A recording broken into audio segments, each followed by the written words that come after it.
is irrational, but so what? There isn't any objective reasonometer which one can use and say, yep, you're irrational, nope, you're not rational. I'll begin my presentation by using the concept of teenager to lead us to issues regarding various prophets whose behavior forced followers to accept on faith what they could not accept as rational. Next, I will discuss Augustine of Hippo, the taproot of Christian thought on faith and reason, who eventually concluded that faith trumps reason.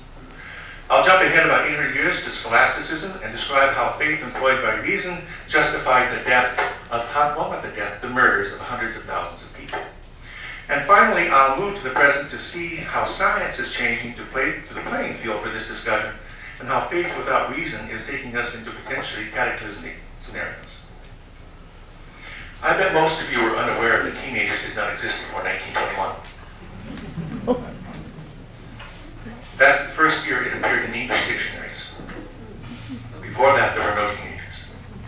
Let's talk about one teen-like human female who lived before 1921. Her name was Hildegard, and she was the third wife of Charlemagne. She got married in 761 at age 13, and over the next 12 years, she produced 10 children, and then at the age of 25, she died. Here she was, the queen, with all the nutrition, child care, medical care that any 8th century mother would ever need, and she still became part of the statistic that the life expectancy of most women well into the second millennium was 26 years.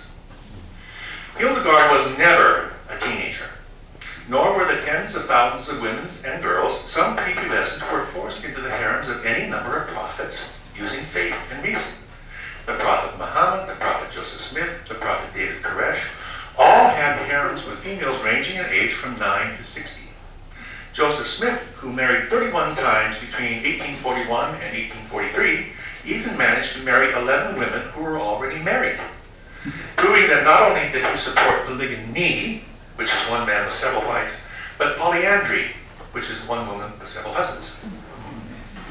Now, being a culturally sensitive university professor who wouldn't dare to comment on the practices of different cultures and different places with different religious beliefs, yada, yada, yada, I can't compare these men to other opportunists, sociopaths, pedophiles, and serial rapists. But I can say this: all of their religions were virulently patriarchal. Jesus, on the other hand, did not have a harem. In fact, he didn't even have a wife or children. In one instance, when one young man says he wants to follow Jesus, he says, "Jesus, I'd like to follow you." In Luke, he responds to him saying, the boy says, "I want to follow you, but I got to go bury my dad. I have to go bury my father."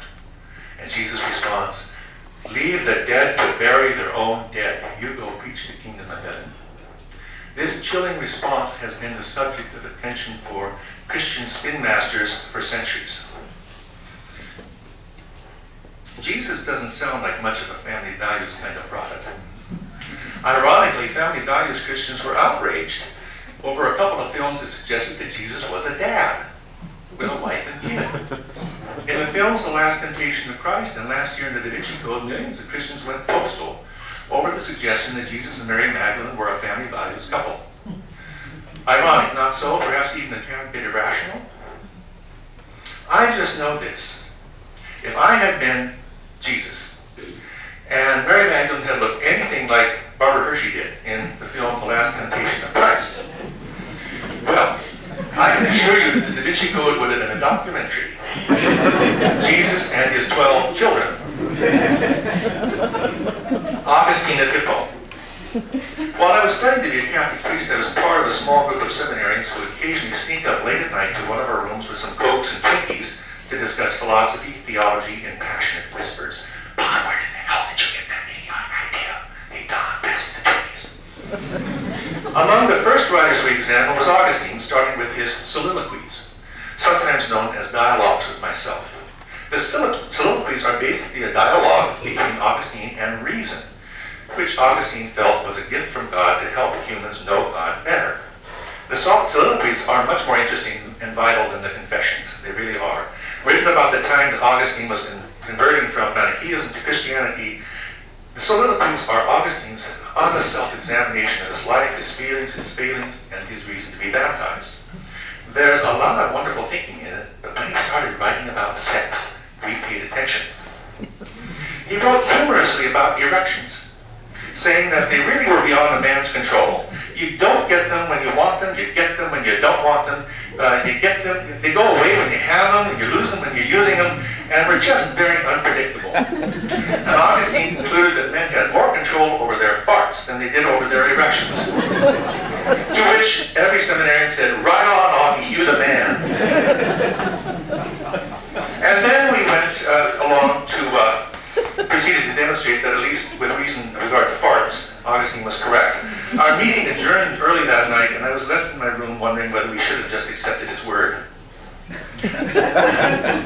For all these reasons, my group of seminarians came to call him Augie the Hippo, much as we referred to the Trinity as Big Daddy, JC, and the Spook. Because, as seminarians, we were sure that God had a sense of humor. We were wrong. We soon encountered bipolar God in his treatment of Adam and Eve. We wanted to tag him with a Thorazine dart and yell, "Chill out, Big Daddy, it's just an apple."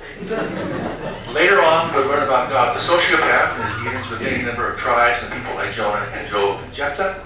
And finally, we got to God the psychopath who lied to Abraham when he commanded him to take his son Isaac out and murder him to prove Abraham's faithfulness. Augustine sowed his wild oats as a youth, but he eventually became troubled about lust and orgasms because the latter basically destroyed any semblance of reason. He wanted to keep his reason. He thought it was a bad idea that he lost his reason.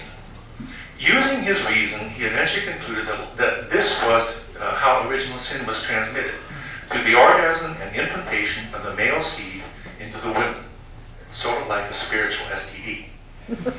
By the way, I will be solving Augustine's problem during the question and answer period, if you ask me, by showing how to, one, eliminate original sin, eliminate the need for abortions, eliminate any sense of guilt over sex, and solve the population problem. I will do that using both reason and the Bible. I hope one of you asks me about it, but until then, just think of Eve as Dolly.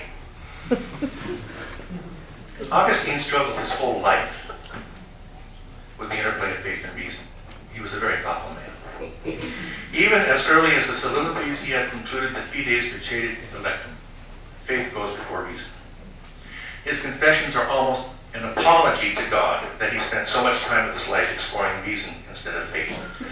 His final position can be summarized by his adherence to the Nicene Creed, first written in 325 at the Council of Nicaea, and later revised at the Council of Constantinople in 381, when another paragraph was added starting, "Et Spiritum Sanctum Dominum et Vivificantem," and I believe in the Holy Spirit, Lord and Giver of Life.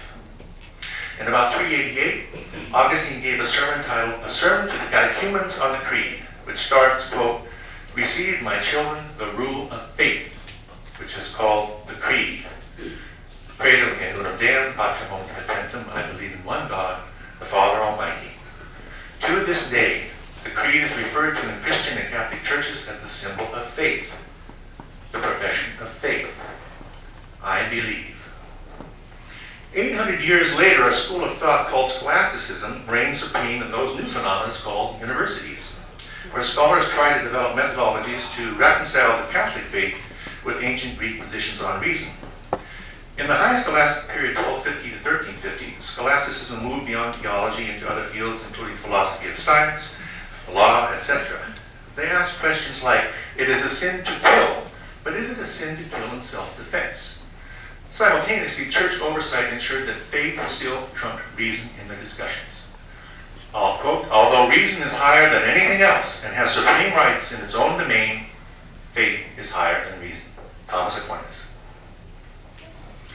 Parenthetically, Aquinas also wrote a thing called Rationes Fidei, which translates into "Reasons for the Faith over the Objections of the Muslims."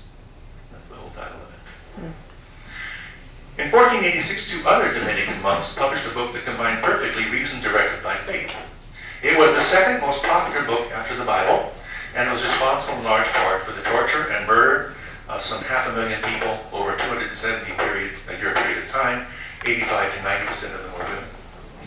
The book is the Malleus Maleficarum.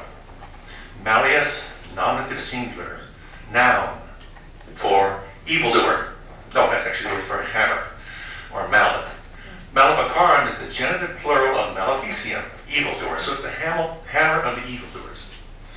But the evildoers, the only ones that are interested were witches. That's the only one. And I don't think that the translation of Malleus is good either.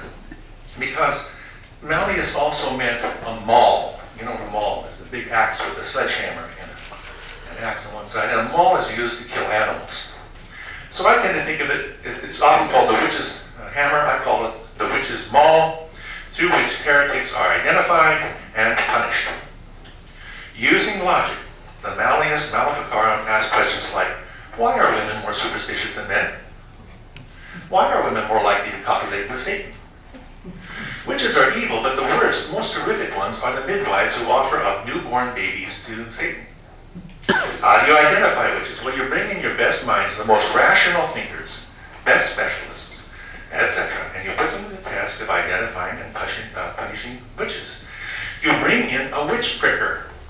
A witch pricker is a professional who detects where Satan has entered the body. So where he's entered the body is desensitized.